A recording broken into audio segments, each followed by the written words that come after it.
How's it going, everybody? Rybread here today, and we're going to be continuing our Yankees franchise mode. So if you remember, we got through the first 2 months of the season. Not too bad. We are 2 games above 500 there.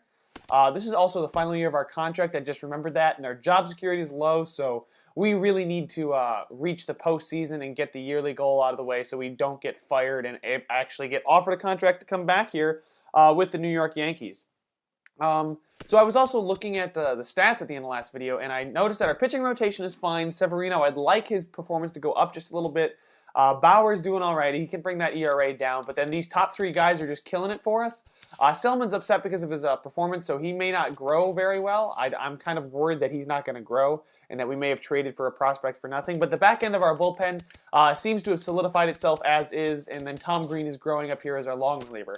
I was looking at the lineups, and our leadoff man, Clint Frazier, was not hitting very well. He's actually hitting 197 and almost 200 at-bats. And I would be okay with that if his on-base percentage was higher, but it's only at 256. So I decided to move him down in favor of Ronnie Cagle. This guy is killing it. He's our second baseman prospect, if you guys remember. He's batting 376 in 100 at-bats, and he's got a 457 on-base percentage. So if he can keep that kind of thing up, I'm definitely going to keep him up there at the top of the lineup. And then I have, there he is. I forgot to switch him here as well. But he is now at the top of the rotation, or the top of the lineup, batting first because if he gets on base a lot, Conforto and Machado and Sanchez can all hit him home, including Mike Alfranco. So that's how the lineups are looking. I think we're just going to go ahead. I know the draft is, I believe it's on the 6th here. This game against Baltimore is the same day as the draft. And then also, let's see, draft approaching. Where is it? It's down here, finish scouting player. Shoot. Keep going. It's right there. There it is. 6/6/2019. So there it is. And I'm thinking we can get through the All-Star game and up through this Houston series. And that would be a good place to stop because that would really tell us. Because, the trade deadline is right around here, too. So I might stop just before the trade deadline, whenever it may be, in case you guys want to offer up any ideas for what I need or what we will maybe need or could get rid of. All right, so we got a few games here before the draft. Let me just go ahead and double-check our scouting. It looks good. I'm going to have to keep a serious eye on that because I want to draft some good players because I think we're going to be a good team. All right, the series against Oakland, so far we took the first game 11-1. Let's see if Trevor Bauer can take game number 2, and no, we lose that game, unfortunately. Oakland's a pretty bad team, so I want to take this series without a doubt. So let's go ahead and scout this third baseman from the Western region, finally. I know I'd passed on him because of his age quite a bit. We'll keep going here. Severino gets the 6-0. Oh, actually, Tom Green gets the 6-0 win, so maybe he'll grow and maybe he'll be a little bit happier. Who knows?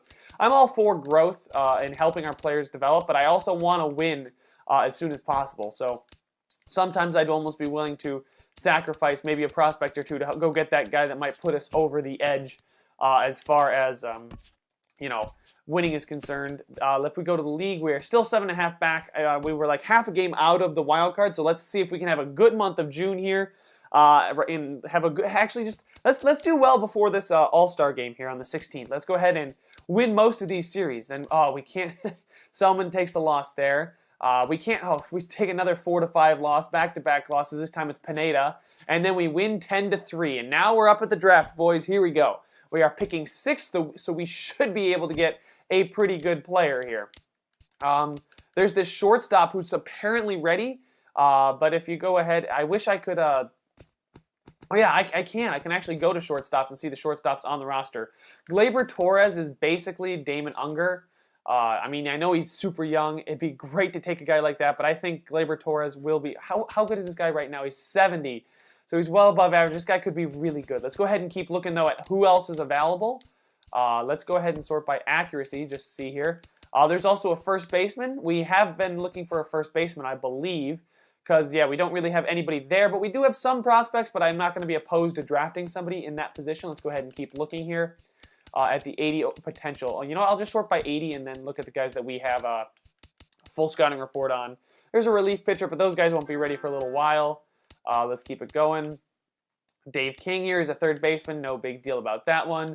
No, not really. Some of these guys I'm going to pass on. The Sean Lucas guy, I know I mentioned him. So it might look like that shortstop. There's a closing pitcher, but we don't really need a closing pitcher. And yeah, there it is. So let's go ahead and take that shortstop because I have a really good feeling that he's going to be a good player. And who knows, we might be able to move players around the infield just to fill needs. Yeah, he's from the Eastern region. He's from New Hampshire, but 70 overall right now, 80 potential, and guys, 70 overall right now means he's well above average overall. Doesn't mean he's exactly a 70 overall and he can grow up to an 80. I don't know if you guys have played MLB The Show or not, but that's just how it works. And he's only 19 from the Eastern region, so let's go ahead and take him. He's supposed to be ready by next year, so this guy is going to be a stud. Let's go ahead and keep going here. And maybe we can get maybe that first baseman here in the second round. Oh, shoot, we don't have a second round pick. That's probably because we signed somebody who was qualified. And here in round 3, let's see who's still available. And there's that closing pitcher, guys. And that's the only 80 potential player that we have scouted. But there's a starting pitcher who's well above average. 75 is well above average, guys. So yeah, these two guys right here, I might want to consider looking at them, but I'm going to pass on them and take this closing pitcher now. Actually, this starting pitcher, no. He's supposed to be ready by next year, but he doesn't have that much of a potential. Let's go ahead and take this closing pitcher, and hopefully one of these couple starting pitchers will still be available when we come back up to draft in round number 4. So we're going to take that closing pitcher there. He's 23, so he should be pretty ready, all ready to go. Pick a player here, accuracy, and oh, there's only one starting pitcher left, but he's 70 potential, which probably means, well, that's well above average, so he could be like in the low 80s probably. Francisco Villegas. He's a 65 now, which is just above average. So let's go ahead and take Francisco Villegas right now, and let's hope that he is mid 80s, not just low 80s there with the draft. All right, let's go ahead. Oh, now we got to just randomly pick somebody because I don't know enough about anyone else. Let's go ahead and take this starting pitcher from the international region, righty, injury risk average, 65, ready in a couple of years. Let's go ahead and take him. He's only 18. He's out of high school, so, you know, lots of variability there. But let's go ahead and hope, guys. Keep going with the draft here. This first baseman prospect actually looks pretty good. Actually, who's the most ready player out there? So these guys may not be very good, but they could definitely, you know, let's go ahead and take the second baseman from the Eastern region. Why not? Just because like they're supposed to be ready sooner. They may not have that ultimate peak, but they should be ready to come to the MLB sooner. Let's go ahead. You know what? Take this Ray Hernandez. I don't care too much about our 7th round pick because we can always trade for prospects. We can trade aging players for prospects, and you guys know how that one works. And perfect. Look at that. We beat St. Louis 10-3, and Aaron Nola gets the win for us there. So perfect. Beautiful. All right. Oh, wow. So our 2 losses were from our first and second guys in the rotation, except Tanaka did not get the loss against St. Louis. So let's go ahead and check out our prospects. And oh, yeah, I called it, boys. This guy is going to be something special. An A potential prospect. He's already 73. He's only 19. He's got potential to be a 95 overall. So this guy is definitely somebody we could even start playing next year. And then that makes it a little bit tough because we already have, what's his name? Gleyber Torres, right? Or no, yeah, Gleyber Torres. I don't know why they switched that. I want Gleyber Torres playing every day. Let's go ahead. Yeah, see, he's A potential. He's up to everything is growing about him, and he's only 22. So we could always trade this guy, but he's probably going to be something special. This Damon Unger. So let's go ahead and sign him to and it's only a $70,000 deal. And look at that, guys. Closing pitcher 70. He could be an 88, so that's perfect. And then our couple guys down here aren't too bad. You know, they're going to be mostly minor leaguers or maybe rotational players. I don't know if I want Bradley Soto. I mean, I'll just sign him because it's a cheap deal and he just fills out a roster spot. So there we go. Okay, Matt Schumacher got called up to the big league club, and let's keep it going. Let's see if we can beat Baltimore, and there we go. Tom Green gets the win against Baltimore, and poor Jason Mott. 0-5 with a 6.21 ERA. Jesus. Severino, and we take the 3-4 loss. Severino gets a close one there. His ERA dropped a little bit, but we still got the loss there. Let's see if Tanaka, there we go, a 3-1 win for Tanaka, who is pitching lights out so far. And can we take the final game and win the series 3-1? And we do. Tom Green gets another win. So is that his second win of the series? Yeah. Tom Green got 2 wins in that series, and I believe his ERA dropped. I can't exactly tell, though. All right, a quick 3-game series against Houston. Gary Sanchez, he's got forearm tightness. We'll keep him active. There we go, 6-5. Nola gets the win there. Can Trevor Bauer get it for us? We get Selman. Hey, Selman actually got the win, so I want to see Selman grow. I kind of like him. He could be a lifetime long relief pitcher for us. So it'd be nice if he can grow and just do better for us. His ERA is under 5 now, so that's good to see. And Severino, if he can pull that ERA under 5, I'd be very happy. We lose 4-1, and of course that ERA goes up, just as I ask it to go down. Gary Sanchez is back. That's fine. Masahiro Tanaka versus Andrew Heaney. Let's see. Oh, a 3-4 loss. Tom Green gets the loss. Pineda versus Skaggs. We lose. Oh, my God.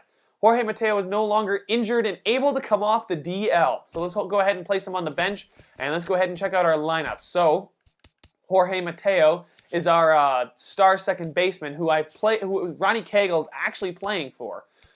We could actually throw him instead of Gregorius.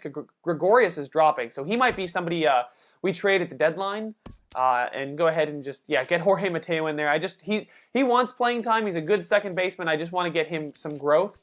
And Ronnie Cagle is still hitting supremely well up here in the first spot. Yeah, he's batting .350. Oh my God, this guy, for some reason, he hits, boys. He hits.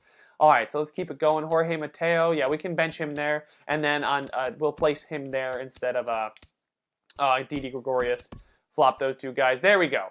Awesome. So yeah, now Jorge Mateo, because I think he wants to be an everyday player, or he wants to be a platoon player, but he's ecstatic. So he's now to an 81, which is awesome. So yeah, there we go. Oh, we probably need to send somebody down now because we called plenty of people up. So AAA, or not AAA, MLB. Oh, Didi Gregorius is actually the guy that looks like we're gonna have to send down. So you know what? I might go ahead and trade him really quickly because we don't necessarily need Didi Gregorius, and we could still probably get something for him as far as a prospect or something. So because we got these guys right here, Ronnie Cagle and Jeremy Mitre, Mitre's not doing all that much, but he's actually not. We'll send Mitre down. I don't think he's doing too hot up here in the majors. He wants to be a platoon player though. You know, I'm going to send him down. He's not doing too hot up here in the majors. That's fine. And now we have Didi Gregorius on the roster up here, and then we'll send Mark Payton down to AA. Perfect. All right, we're all set here. Transactions completed. Those just annoy me. I wish there was a way to get rid of those, but there isn't. I've looked plenty of times. Aaron Nola beats Garrett Richard. He's now 7-3 on the season with a 3.24 ERA, so a really, really good trade last year for Aaron Nola. A quick 2-game series against Boston. Can we split it or take both of them? We win the first one with Tom Green getting the win against Chris Hatcher, and then Rick Porcello versus Severino, and we lose. And the Tigers are offering us a trade, actually. So they would send us catcher Brian Holiday for starting pitcher Daniel, this guy? No, it's just a dumb trade. I'm not even going to bother explaining it. And Severino gets another loss. So Severino has been pitching awfully poorly, and he's cold. So you know what? Let's go ahead and throw Tom Green in there because he's pitching pretty well. He's a potential starting pitcher for us. And Selman is actually growing, so I don't know. He's failing league average. You know what? Let's throw Tom Green in there. That's fine. Well, because Selman's not doing too hot, so I don't want to throw him in there as he's not pitching well. Although you guys did say to let people pitch out of their slumps, so we're going to put Selman in there. He's in the yeah, he should be happier now. Selman is now up. He's back down. He's still at a 73. I'm not sure why, but we're going to go ahead and throw him in there because why not? And he won't. Let's see. He won't start until this game. Yeah, this game against Oakland is when he starts. All right.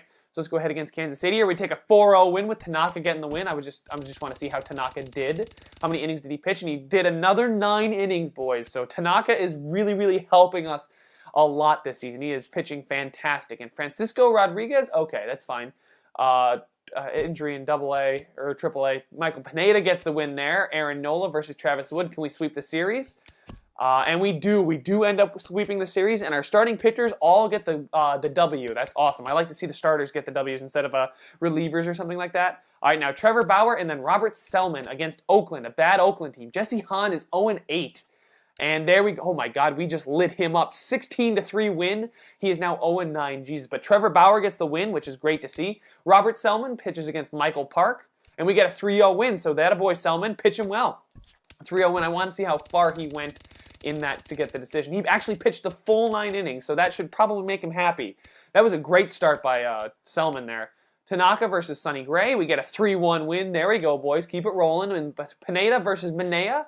And we take the 2-5 loss. Okay. This isn't the kind of team that I expect to go on massive winning streaks. So, what is that? A 6-game winning streak? I'd be plenty happy with. And that probably puts us, that's only 6.5 back there. And we are 6.5 back from the Blue Jays. Guys, it's our entire division is the wild card. Red Sox, Blue Jays, Rays, and Yankees are the top 4 teams in the wild card race. So we basically have to catch our entire. Wait, why are the Red Sox in the wild card if they're first in our division? Shouldn't they have the divisional spot, and shouldn't the Rays have the wild card spot, or is it because these two teams are tied? I'm not too sure. I'm going to let that one go. We're going to keep simulating here, though. Against Cleveland, we take a 6-3 win from Aaron Nola, Trevor Bauer, and let's see. Can we beat Josh Tomlin? They are pretty good, but we do. Wow, we win 11-3, so the bats came alive there, boys. And something's clicking with the Yankees right now. We're getting lots of wins in this month, so it was a good month for us. I think we were 2 or 3 games above 500. We are now 10 games above 500, and everything seems to be running on all cylinders. Selman versus Corey Kluber, and Selman actually gets the win, so good for Selman. He's actually pitching quite well. You guys did say to let people pitch out of slumps, and it's paying off. He's now up to a 78.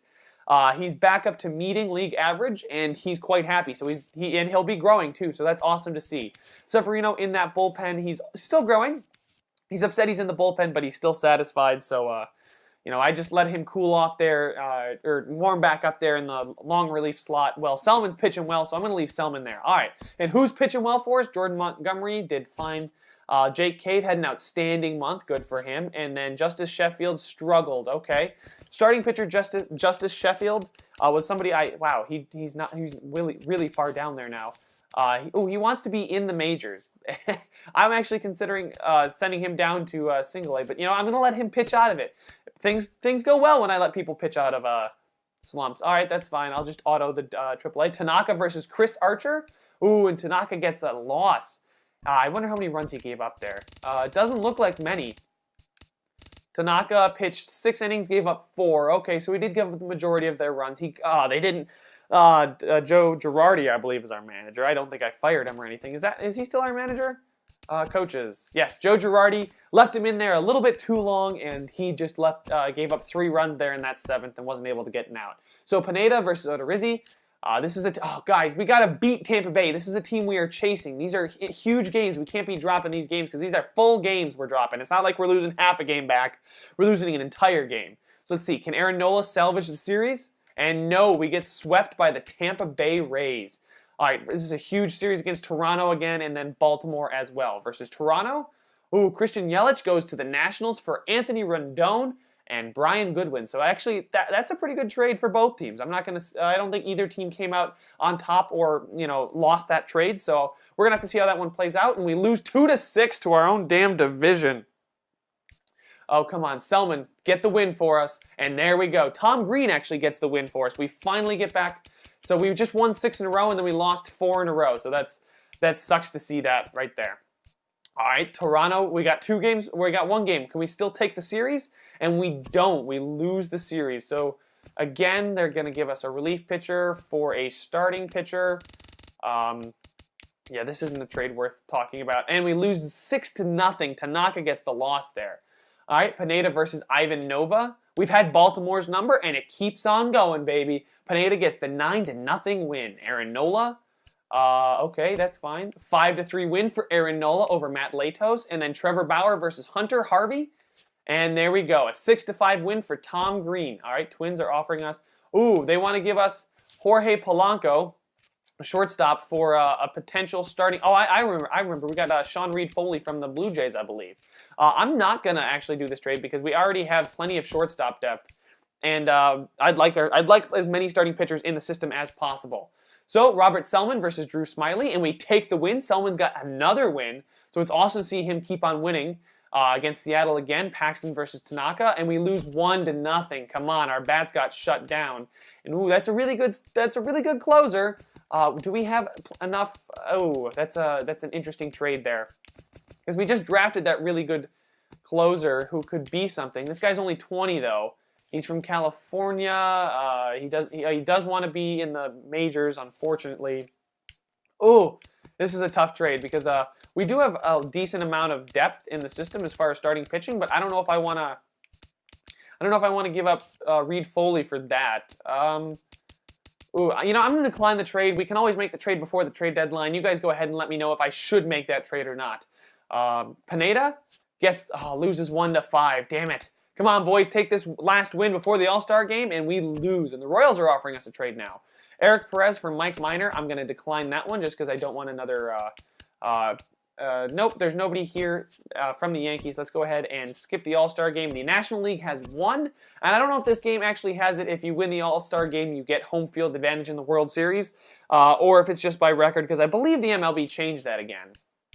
Oh, that's fine down there in the AAA. Trevor Bauer versus Carson Fulmer. Come on, Trevor Bauer. There we go, a 4-2 win. Let's get back on the winning, because we were 10 games above 500 going into this month. And then now we are only 9 games above 500, which means we've dropped one more than we've won. So let's go ahead. Can we beat the White Sox? And no, we lose to the White Sox. And they want to give us for this B potential third baseman, who's and then Matt Manning. I'm going to say no to that. I don't want Jorge Polanco whatsoever. We got plenty of shortstops, and we just drafted that great guy. 5-0 win for Masahiro Tanaka. Did he go 9 innings again? I'm betting he went 9 innings again. Yep, he went 9 innings and got the complete game shutout. So Jesus, Tanaka pitches forever. Like, he'll go through an entire game in a huge 4-game series here against Toronto, who we are chasing. We need to take at least 3 in this series. Oops, I didn't mean to back up, but we'll go ahead and get rid of this completed notification now that I saw it. Versus Toronto, we lose 7-0. We cannot beat the freaking teams above us in our divisions. Pissing me off. Aaron Nola versus Clay Buchholz, and we win 15-4, so the bats finally came alive. Hell yeah, boys, and Aaron Nola gets the win. Trevor Bauer gets the 5-0 win. If they offer, oh my God, stop offering me Jorge Polanco. I don't want Polanco. Trade deadline is in 1 week. All right, so this is about the end of the video here, boys. We're going to stop before we get up through the trade deadline. But this is a huge game, Selman. I need you to keep pitching great. And there it is. Tom Green gets the win, actually, and we do take 3 out of 4 against the Toronto Blue Jays. And we actually do pick up a couple spots. Actually, no, I don't think we picked up any spots. We were 7.5 to start the video. Now we're 8 games back when is the trade deadline? I need to figure out when the trade deadline is. It's in 1 week, so I'm assuming it's on the 31st. So I'll just end up stopping in this area here. I don't want to sim past the trade deadline, so you guys can let me know what you think I should do as far as trades are concerned. So Tanaka versus Adam Conley. We get a 7-1 win. Did Tanaka pitch the full game again? Did he? That'd be interesting to see. And another 9 innings pitched for Masahiro Tanaka. Dude, he is just killing it, boys. Like, I can't even describe it. Pineda versus Kendall Groveman. Oh, we take a close 1-2 loss, but we can still salvage the series here. Quick 3-game series. Let's go ahead and take it, Aaron Nola. Let's do it. Oh my God, and we lost that game 2-3. So quick. So 2 back-to-back games that we lost that were close. All right, this game against Houston, Trevor Bauer is pitching. We lose 7-0, and then Selman versus Richie Johnson. We take a 7-6 win. All right, and the Giants are offering us a trade. Oh, Michael Conforto for relief pitcher George Contos, closing pitcher Mark Melanson, and right fielder David Peralta. I'm not willing to give up Conforto because he is growing and he is doing quite well for us this season, much better than he has in previous seasons. So it's awesome to see him grow. So I'm going to keep him on the team because I like Conforto on the roster. And I'm going to decline that trade. And there it is, boys. That is the end of the video. We are now 10 games above 500. So that was a pretty whitewash of a month. We didn't pick up any games, nor did we drop any games as far as standings are concerned. Here are the standings. We are now 10 games back of the Rays, who are in sole possession. And we are 4.5 games back of the Red Sox. So we're chasing our division. We have to climb up higher in our division to make the playoffs. I think it's doable. We're only 5.5 out. Of the, I think that, no, 4.5, I can do math, right? 4.5 out of the wild card with 2 months to go at the end of July. So, you guys let me know what you think I should do. I'm liking how this team is going. We are first in blown saves, which means Chapman is actually doing quite well for us. So a quick look at the stats. Home runs, Manny Machado, Aaron Judge, who is actually killing it in real life. It's so much fun to actually watch the Yankees, and I'm a Mets fan, so watching the Yankees has just been fun this year. Michael Conforto has hit 15, Gary Sanchez. Clint Frazier's hitting some. His average went up since I moved him down in the rotation, so that's awesome to see. Maikel Franco's doing well. His overall is dropping. Interesting. He's only 26, though, so I wonder why that is. He's not having that bad of a season either. All right, so let's go ahead and check out RBIs. Obviously, Machado is leading, followed by Judge and Sanchez. Frazier is actually doing well, and Conforto. All right, as stolen bases. Who's getting the bases for us? Ronnie Cagle. Well, his speed's at 70 and stealing is 83, so he's going to get some stolen bases for us this year. Jorge Mateo is not batting well whatsoever this year. That is just an atrocious average. He's a really good player, so I hope he grows, but who knows. All right, Machado's batting .322, and Kagel, I don't know where the hell this guy came from. I know we had him in the system, or I don't know. How did we get him? I forgot. He might have been in the system when I got here, but he's finally here, and he has arrived and making a splash, batting .314, on-base percentage of almost .400. Yeah, I'm glad I moved him into the leadoff spot. And then Gregorius is actually batting .289, so good for Gregorius. Michael Franco is batting .279, Conforto .279, Torres at .271, and Sanchez at .271. And then who is not hitting well? It's Clint Frazier, Romine, who we don't have him here to hit anyway. He's just a backup catcher. And then Jorge Mateo is batting .202. So on base percentage, we already looked at that just a little bit. There it is. So these guys are getting on base for us. I look at above .350 as players that are doing really well getting on base for you. These guys up here above .370 are actually killing it for us, so great to see them get on base. All guys with pretty high vision. And then who's made the most errors? I just want to see who's not fielding well. So Ronnie Kagel is not fielding well, but that's to be expected. I mean, look at his fielding ratings is a 45 and a 50 for arm strength, a 39. He's only the second baseman, but I still would like to see him field a little bit better. Not a very good fielding percentage there. So let's go ahead and check out our starting pitchers. We have 3 guys over 10 wins. Pineda and Bauer are really close there too. Severino hasn't gotten a decision in a while. He is no longer cold though, so he's not doing too poorly. Let's see. Yeah, no, he's satisfied. I thought I saw him as unhappy. He pulled his ERA down. He's pulling his ERA down there in the bullpen, so that's awesome to see. And I'm liking Selman at the 5th guy in the rotation because he is pitching great so far. So Tanaka, I mean, not much more can be said about Tanaka. I mean, look at those numbers. And look at the games that I've actually highlighted him. He is actually just destroying the game right now. He's blowing up right now. He cannot be stopped. He's on a mission right now. He's gonna single-handedly try and carry us into the playoffs as a pitcher. So we'll see how that goes for us. But pretty good whip. Pineda, Selman's actually up there. Nola's I would like to see a little bit better, and then these guys need to improve it quite a bit. And as far as ERA is concerned, Tanaka's the only one who I'm really satisfied with his ERA. These guys need to pull it down a little bit because then we're relying too much on our batting. As far as closing pitchers, Chapman's got 23 saves and has blown only 3. So that's actually a really, really impressive stat. He's only, out of 23 opportunities, he's only blown, or 26 opportunities, he's 23 for 26. That is fantastic. All right, so there is a look at the players and who's doing what. You guys saw the standings. What do you guys think we should do at the trade deadline? Should we do anything, or just do you think that this team's got enough in it already to go ahead and take us to the playoffs, which I'm really hoping to do because I don't want to be fired from the Yankees, because then this could turn into an entirely different franchise mode. Or if I get fired and not rehired, then I will probably just stop the series there, and it will be a sad, disappointing series. But let me know what you guys think I should do. I really want to keep my job, so please let me know what you think I should do to not get fired. Thank you guys so much for watching, and I will see you in the next one.